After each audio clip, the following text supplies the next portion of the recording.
Oh gosh, it tastes horrible. I forgot. Hi, this is Di, and I wanted to tell you about my colonoscopy and endoscopy. Yes, I had both procedures together on the same day.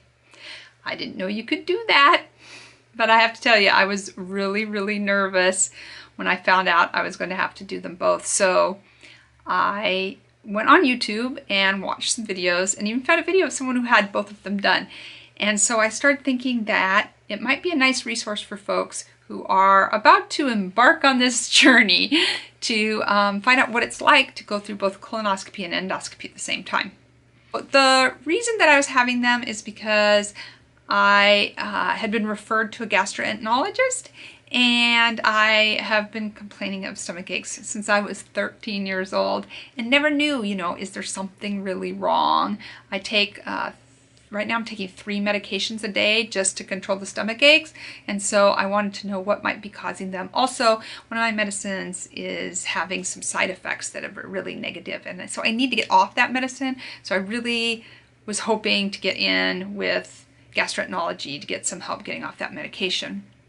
The thing is, when you do the prep for colonoscopy and endoscopy, it starts several days before, especially the colonoscopy. For some people, it's as much as 7 days before the prep that you have certain restrictions. So make sure you go over the handouts very carefully and note in your calendar what things you need to start and when.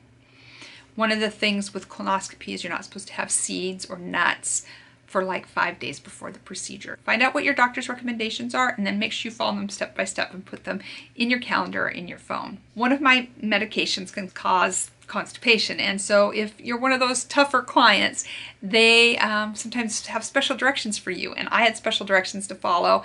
So I started the calcium citrate early before the rest of my prep because it was one of the options you could take if you needed it. This is that day of me starting the calcium citrate, and this is my reaction to it.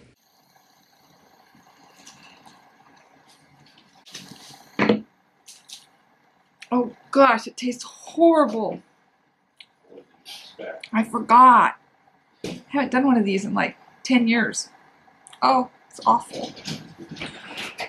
Curious, what did you expect? I don't know, but it wasn't that. Here's the face.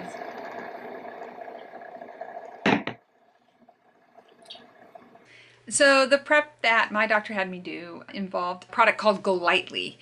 You mix it with water the day before, put it in the fridge, and in the morning you have this stuff to start drinking at a specific time. I think mine was 24 hours before my procedure. My procedure was at 2:30 on Friday, so 2:30 on Thursday I had to start the Go Lightly.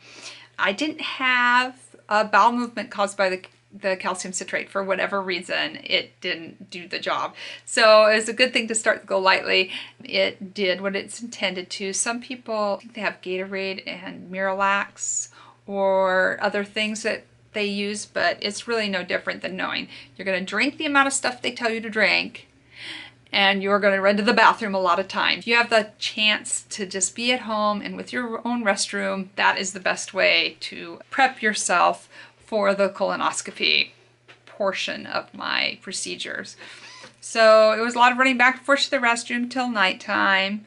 Went to bed, got up the next morning, and there was a specific schedule. I had to take my medications at a certain time, start the Go Lightly at another time, drink certain portions on a schedule. So make sure you mark all this down in your phone or somewhere that will remind you so that you stay right on the schedule. And that afternoon we left for the hospital. We gave ourselves lots of extra time. It's about an hour's drive, so we allowed 2 hours. Here is a little bit of video of our trip down. Now we are headed to the University Hospital, where I'm going to have both the colonoscopy and the endoscopy. I completed my bowel prep, hopefully.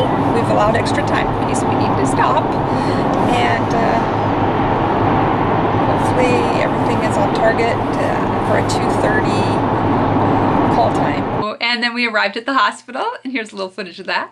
Well, we got parked. And so now we gotta go try to find the place. I've never been here before, so we're on an adventure. But we had to make one pit stop along the way, so when you plan, if you have to drive more than an hour, make sure you plan a pit stop. So we got there, ran to the restroom again, got checked in. They brought me back, had me changed, and then a student came and had me sign up for a research study. I got to be really specific about what I would and would not do, which was really great because I could opt out of the more invasive part of the procedures and submit to the other parts. So that was great. It took them a while to get my IV. It took 2 tries, so that was a bit of a bummer. And as the more they tried, the more nervous I got, so I was starting to get more and more nervous. There was a little delay in taking me back, and finally they brought me back. And I remember coming into the room, and there's a lot of people involved. I didn't think about that, so I just got an extra blanket to keep warm, and they started the procedure. The next bit of footage is me coming out. Of course, I don't remember very much of the procedure, and I'll tell you about that now. So we just got out of the procedure. They said I was pretty much awake the whole time, that the medicine didn't really take. That if anyone else had to work on me, they should not. I was fortunate because for the colonoscopy, here they use CO2, which doesn't cause farting. I expected to be farting a lot when I came out. But overall, I'm okay. My stomach just feels really obviously bloated and full of air, so I'm going to have to burp some more, but I think I'll be okay, and I'm not out of it. I thought we'd just have some hilarious video of me being all gorked out, but the medication never made me feel gorked out at all, and I was pretty much awake for the whole colonoscopy, which was fine. I just asked that I'd be able to see what they were doing, because I thought that would make me less nervous, and it absolutely did. How was the wait, honey? Do anything interesting? Yeah. So we headed home. I changed into my jammies. My husband and I rested on the couch and watched movies, and then I gave you an update.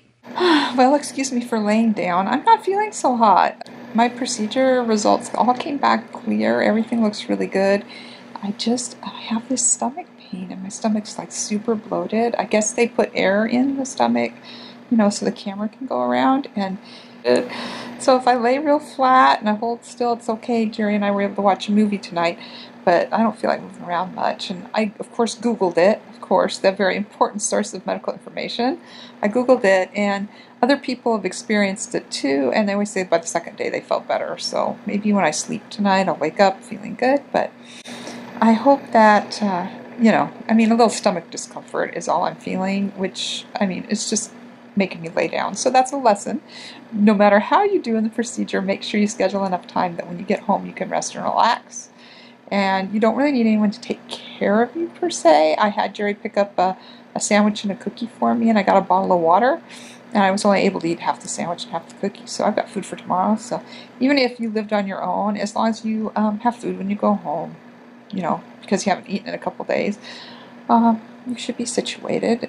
I just encourage you that if you are going to have this procedure, if you're going to have an endoscopy or a colonoscopy, that it's not so scary. I was really surprised that since I had both procedures, it was in one room, in a procedure room.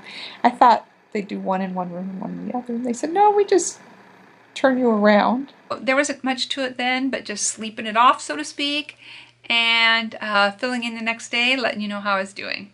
Well, I just wanted to follow up with you quick. It's been a couple days since my procedure.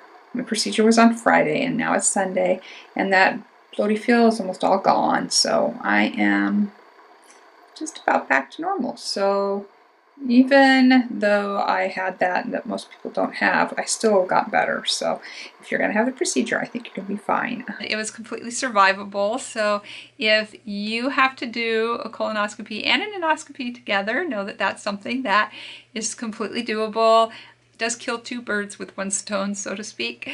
And so if you have the option and you need both, I would suggest getting it over with all at once.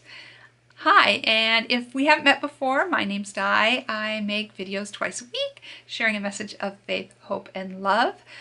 Part of this adventure that is life for me is playing bass in the band at church, being a mom to my kids, living in the Seattle area, and undergoing lots of medical procedures. So I have some health challenges, and not the fun kind like on YouTube where you do a challenge.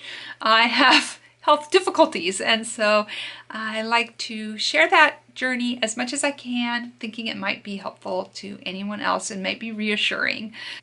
The colonoscopy is an eventuality to most people, so that I hope it helps you feel more confident going into it. How did it go for you? Let me know. I'd love to talk to you. Thank you so much for watching. Don't forget to subscribe. See you soon. God bless. Also, leave a comment down below. I reply to everyone, and I really look forward to meeting you in the comment section. Ask me any questions you have, or tell me your stories. How did your colonoscopy, endoscopy, or a combination, how did it go for you? Let me know. I'd love to talk to you.